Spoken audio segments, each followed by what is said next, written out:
That's just We'll wait for our topics. Okay.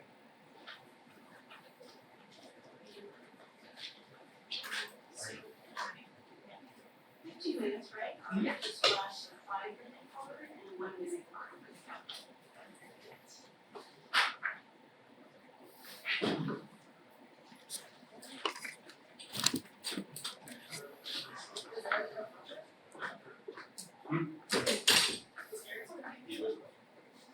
We should.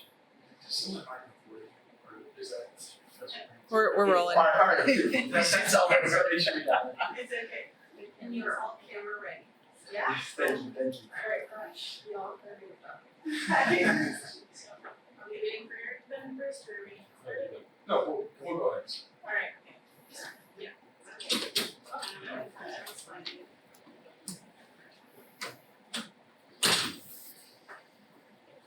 Whenever you're ready. Skincare and cleaning. Sounds too good to be true, right? Well, Miracle Clinic is a purely based skincare brand. For its essentials is just that. I'm Hannah McGarrett. This is Ben, Luke and Sharga, and we are Team MONTEZUMA. So who is Forest Essentials? Forest Essentials is a Indian-based skincare brand from New Delhi. They produce luxury skincare products that draw from holistic remedies that are specifically from Ayurvedic skincare. And we have created a value proposition for Forest Essentials that paints an executive summary. So our main two goals for Forest Essentials is to increase international presence as well as preserve the brand luxury and identity. This stems from the question whether Forest Essentials should focus on its current and potential customers in India, or if they should push towards a more aggressive implementation of spreading their products in international markets. So our suggestion overall is to expand internationally, and this can be done by implementing our simple acronym GLOW. GLOW consists of growing through global marketing research, leveraging Ayurvedic and holistic practice, and outbursts with experiential marketing and user-generated content, and finally, building support for the new face of luxury. The impact of this implementation plan will increase global market share and produce more long-term customers. Here we have a value proposition for Forest Essentials. So they have 3 primary qualities that help them stick out amongst other competitors in the market. First off, they have very high trust from their customers. They have very purely sourced ingredients that are free of additional additives and unnatural ingredients as well, and they are cruelty-free. Additionally, Forest Essentials comes from a very excellent brand story. So Miracle Carney first was inspired to create her brand when she was at a Norman Expo in New York. From there, she wanted to make soaps that were higher quality that she couldn't exactly find back home, and she ended up sourcing more pure ingredients such as raw honey and turmeric. Finally, Luxury Essentials is based off of being luxurious. They harness the finest Ayurvedic traditions. They also really drive themselves on having a holistic skincare experience, which we'll touch on later about how luxury has shifted in that sense where it's more experience oriented. And they overall communicate prestige. There are some current market trends that allow for Forest Essentials to have an advantage internationally. So there's an increase in minimalism, looking for more pure ingredients and less additives. Self-care is also on the rise. The demand for skincare and hair care is higher than ever, with a CAGR score of 67%. There's also an increased favor towards personalized skin products as well, and a higher concern for sustainability and more environmental practices. Additionally, there is that shift in luxury that we'll be expanding on later on. And there is also a higher interest in more holistic approaches that focus on overall mental health and beauty wellness. Alright, so before we made any decisions, we really wanted to do a past analysis of the luxury goods industry so that we can base our decisions in fact and kind of have a direction into what we want. So I'm just going to highlight some of the ones that we really thought were the most important. So starting with political, the trade regulations and copyright regulations were very important. If we're going to get export from India, it's very important to realize the kind of partnerships they have with other countries. For the copyright regulations, a lot of luxury goods have the problem of being or counterfeit regulations. They have kind of the problem of being counterfeited, especially with luxury products such as ours, where quality is our highest selling point. Having a counterfeit product that diminishes the quality, where consumers may think that's our product, is a huge problem for us and can lose us a lot of sales. So that's something we really want to keep in mind. Going to the economics, here we really felt the economic cycles and consumer confidence were really important. If there's an economic downturn, luxury sales are kind of the first ones to dip because people want to save their money, and there's other things that they can buy that they don't, that they necessarily need. This goes with consumer confidence. If there's kind of an outlook that there may be an economic downturn in the future, people tend to save their money and not buy luxury goods. So kind of realizing that is very important in our saving strategy. Going to social, we really want to highlight the sustainability and ethics. A lot of consumers very much value kind of those two things in products that they purchase. So highlighting these in our products, which we already have, is kind of heads up that we can give to the consumer. Going to technological innovation is important in any kind of industry, but kind of continuing to innovate, even though we already got great products, is very important for Forest Essentials. So in order to make to comprehensively assess the issues and to comprehensively make solutions, it was necessary to assess the competitive landscape that Forest Essentials is currently in. So these are some of the global competitors that Forest Essentials currently competes in India. All of these companies are Ayurvedic-based companies. They produce skincare and cosmetics holistically. However, Forest Essentials is kind of on a different level compared to them. They're more in the luxury goods industry, whereas all of these others are more readily available and they're a little bit more budget friendly. We decided that it was more important to put them to scale with some of their other global competitors that are on this luxury scale. So these are some of the top global players in the beauty industry: Shiseido, P&G, Estee Lauder, Unilever, and L'Oreal. Estee Lauder, noticeably up here, is number 3 in this entire list. So Estee Lauder owns 40% of Forest Essentials shares, and they can really kind of use this as a leverage to really make them up there in this whole entire competitive landscape and become a top player in the industry globally. So overall, the local companies are more along they practice Ayurvedic practices, and then the global companies, they are more luxurious. But Forest Essentials is in this unique spot where not only do they have these Ayurvedic practices, but they are also very luxurious. They incorporate both, and that just kind of gives them a unique advantage that comes from them. Right. And then next is some of the challenges that they must overcome. So Forest Essentials needs to maintain their brand identity and defend their higher prices and make sure that they maintain true to their whole luxurious title. They also need to dominate market share and stand out amongst all their competitors globally. And then they also need to balance their partnership with Estee Lauder, considering how much of their shares that Estee Lauder owns, which involves their different points of views. So as Hannah said earlier, our recommendations to go international, and this really boils down to our 4 main points of advantages of going international. These would be having a diverse portfolio. We can use Estee Lauder's resources to go international, as Sharon had mentioned earlier, and then having a new customer base, as well as having a market research program. So first, going into some of the external advantages, having a new customer base in any sense is always going to be good because there's more stability overall. If any markets dip, we can rely on other markets to kind of keep our profits up and not have that dip that we would if there's only one market we're operating.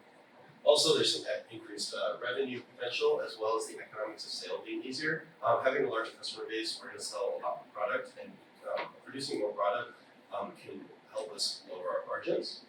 Having a market research background is also very important because we can test out a new sales strategy. What we might be doing in India may work in India, but we want to try out other things in Europe. And if those work very well there, we can see if those work in other countries as well.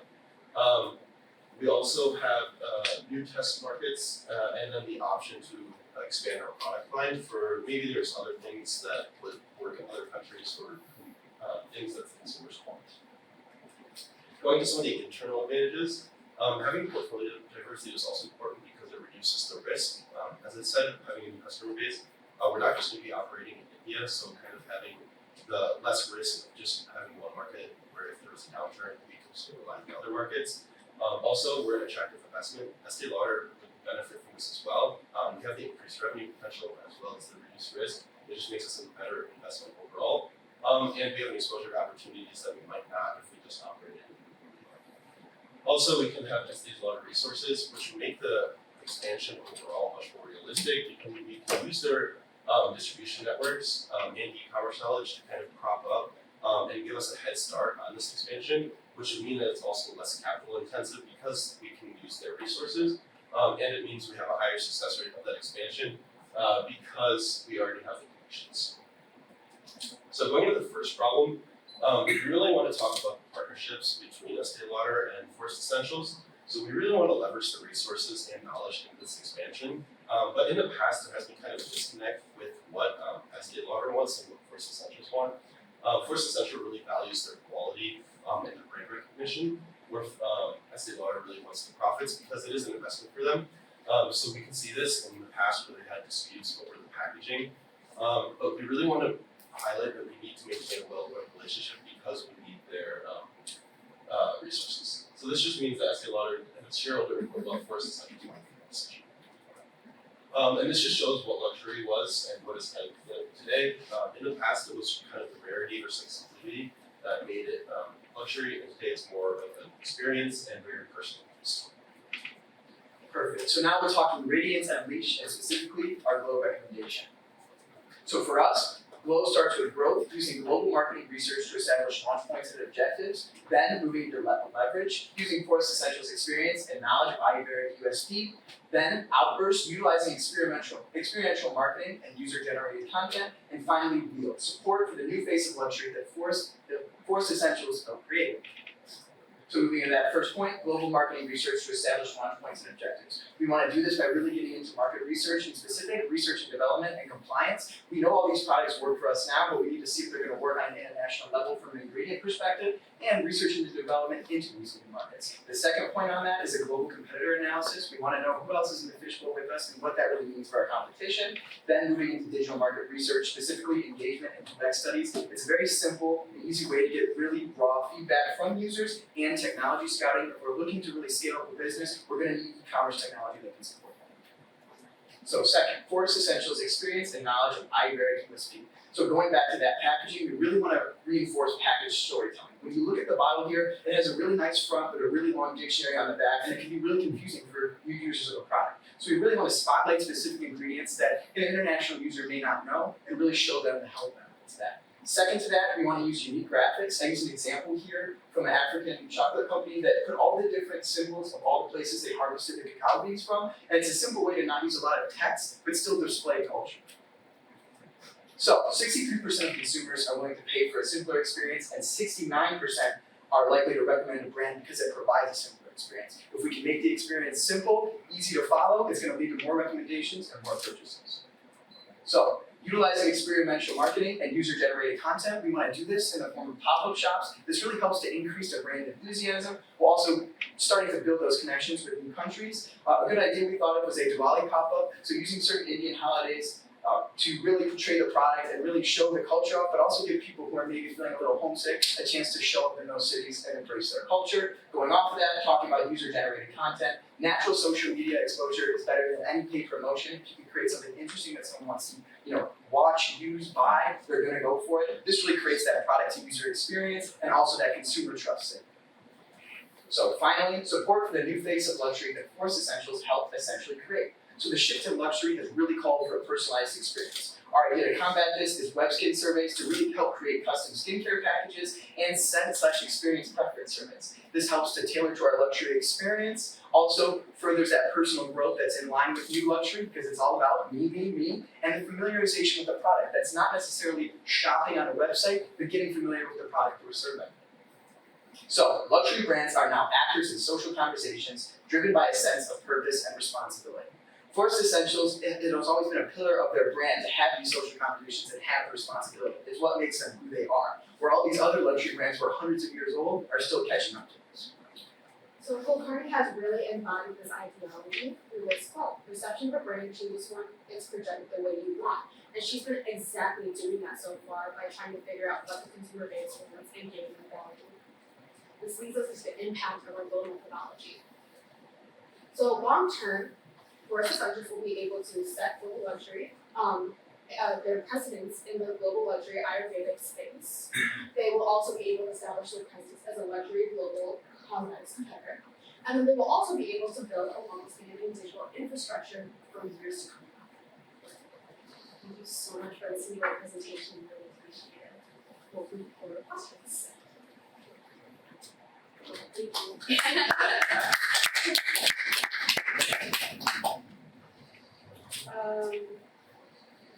So we're taking it all the way in, of course. Some already go for it. Have you considered so one of the biggest things that sticks with me is the relationship between, was it, Estee Lauder and, Mr. Forest Essentials. Yes, Forest Essentials. Do you think it's going to benefit you to really strengthen that relationship, or is it more important for you to be independent from that relationship? So I want to go back to this one slide where we talk about the top global competitors. Estee Lauder has already established their presence in the top players, the global players.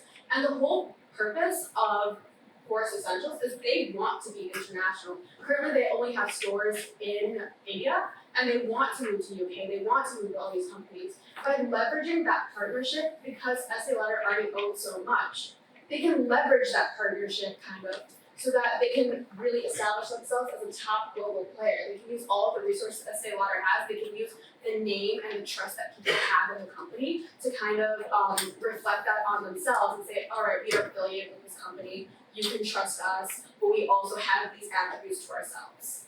I'll just add on, I think Estee Lauder's in the beginning is very similar to how Forest Essentials is now. When the CEO of Estee Lauder came and saw Forest Essentials for the first time, the CEO of Forest Essentials said that she wants to grow her company exactly like Estee Lauder did, because in the beginning they really valued their brand recognition and their quality, which is something that Forest Essentials really wants to kind of mirror. So strengthening that partnership is incredibly important just for that reason, but then also using the resources they already have is just going to be extremely beneficial for Forest Essentials. What made you decide to go international instead of sticking around in India, probably one of the up and comers, in the next 10 years, everybody's talking about India being the next China, and it hasn't happened yet, but if you talk to people from there, people eventually it will. Everybody's saying 5 to 10 years. I don't think it's a mature company yet. The market is barely ramping up. Why leave the country or international? So I think, so on a global scale, the luxury goods market is growing at a CAGR of 6 to 8%. So it is growing on a national level. And then in India, as you highlighted, there's already competitors. So we already have facing 4 competitors that are kind of have lower prices. So that can kind of undercut us already in our profits. So going on a global scale, we can kind of corner the market where other people haven't even kind of explored that. The big luxury brands are starting to transition into this kind of type of skincare. So we can kind of be the first mover and have that advantage of kind of being the first established people in the marketplace and taking advantage of that growth and capturing those. I do also want to add that if they weren't to go international, it would be an untapped potential because they do already have an international consumer base. Even customers from Nigeria, even though they didn't even implement actual advertisements, they are purchasing from there. The UK is also very interested. There's like multiple countries that want these products, and so they would benefit from opening stores that are in multiple countries. We also don't want to lose out on that opportunity. It seems like all these brands have their hand in the cookie jar and they want these they want the formulas, they want the creams, they want to put all this stuff out. So why not beat them to the punch because we know it better than them? And I think it comes to a point, it's important that those, it's real, it's represented correctly, and someone else doesn't distort that view. And I think it's Forest Essentials' job to really have that purpose and be the leader for because they seem to have the highest luxury, the best products. Why not represent and live with the best of the best? Right, and also a big thing is we would highly look at the demographics we live in India who would definitely be interested in this type of product. A lot of the older generation, they kind of are very DIY mentality. Why would they go pay for this product if they already can source the materials themselves? They have it very readily accessible to them. They can make it for themselves and they can make it for cheaper. Like my parents, my parents were an experience, they will go out and they will make their own things, they will give it to me, and they would rather have me take what they make instead of me going out and buying it. So then we kind of thought maybe we could focus on the younger consumer population. However, there is also there's just an overall consensus in India that they just want the better bang for their buck. So although there are people who have that care for the higher status, that do have the income to support the company and the luxuriousness of it, and they want that status name, it would be better to kind of tap into potential elsewhere where there are immigrants from India who kind of want to tie back to home, who do have that they have a disposable income where they are able to buy, they want that brand status. It's just a little bit more beneficial to tap all over the world. Like me, I'm a first-gen American. I would actually spend money on something like this. I have the luxuriousness, I don't have to make it myself. And it kind of ties me back to my heritage. But if you're back in India already, like you can kind of just go over something that might be a little bit easily accessible and a bit more friendly. I like the idea of how you presented. So, how would you be able to maintain the quality and your push is to expand internationally? So, how would you be able to maintain that quality that is so important to this brand? So we know that like the production of the product from the beginning was very manual, so they bought a brand sponsoring folders with essential oils. But as the company has progressed, they've already kind of started automating some of those processes while maintaining the quality. And they recently opened a new factory, so they already kind of are going in the direction where they can increase that capacity. So we don't really see a worry with the lack of quality because they're already expanding their manufacturing processes.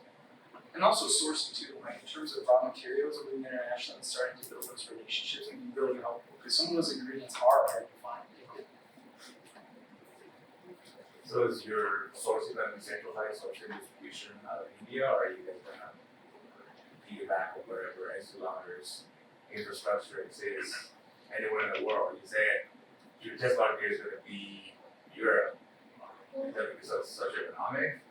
I don't know how you guys would answer this question, but I think personally, I would think that it would be more beneficial to stay centralized in India because they want to stay true to brand integrity. There was a part of the actual case that mentioned how Estee Lauder wanted to change the packaging and make it a lot more modern, but they wanted to stay true to the Indian identity and kind of outsourcing production and working from other places and getting materials from other places kind of takes away from the whole aspect that they are Indian at heart. But omnichannel somehow during the pandemic, every industry in the world went from nothing on e-commerce to becoming billionaires, right? So this company went from 80 to 74%. Now you're going global. Have you discussed what's the conversation that's taking place between the two companies to say maybe less brick and mortar and more e-commerce? Yeah, and that's kind of where we're at with the pop-up shops too. That way we're getting a little physical retail, but like mostly focusing on what Estee Lauder has already established e-commerce-wise. I mean, their platforms are some of the best. It's like, why not utilize those resources for the future? And in terms of like e-commerce sales during COVID, I mean, they absolutely skyrocketed. And we think with things like the skincare service, more online interactivity, it'll definitely drive people to the, your website. And we want to keep it in mind that the whole thing is that we need to make sure that Royce Essentials ties back to that whole aspect of brand identity and luxuriousness. So part of luxuriousness, as we talked about, I don't remember what slide it was, but it was the what is luxury slide. Currently, it used to be a lot more about status and uniqueness and scarcity, but now it's a lot more about experience. So we need to make sure that we do incorporate brick and mortar stores and those pop-up shops so we stay true to the luxurious name. We'll still give you experience.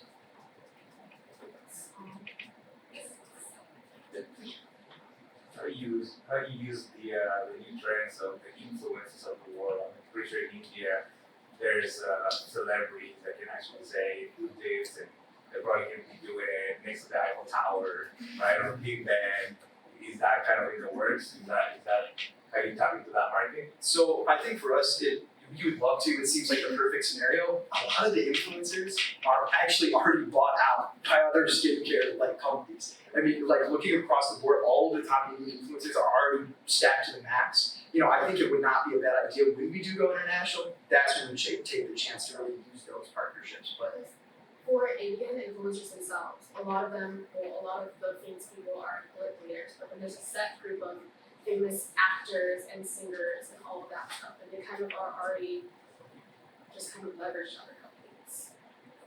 I do want to add that yes, the big influencers may already have large partnerships, but collaborating with smaller scale local influencers can actually also be very effective. It's something that many companies prefer, and I think that's also a great way for us to gain exposure, especially with those partnerships. I think it almost makes it a little bit more personable, just because it's not so wide of scale. Like Priyanka Chopra with the Pantene commercial, I thought it was a little superficial. Like her hair is obviously so nice because of the like millions of dollars she probably puts into it, but having smaller influencers just makes it more reasonable. So thank you to Montezuma. That's it for our questions. All right, thank you guys. Thank you.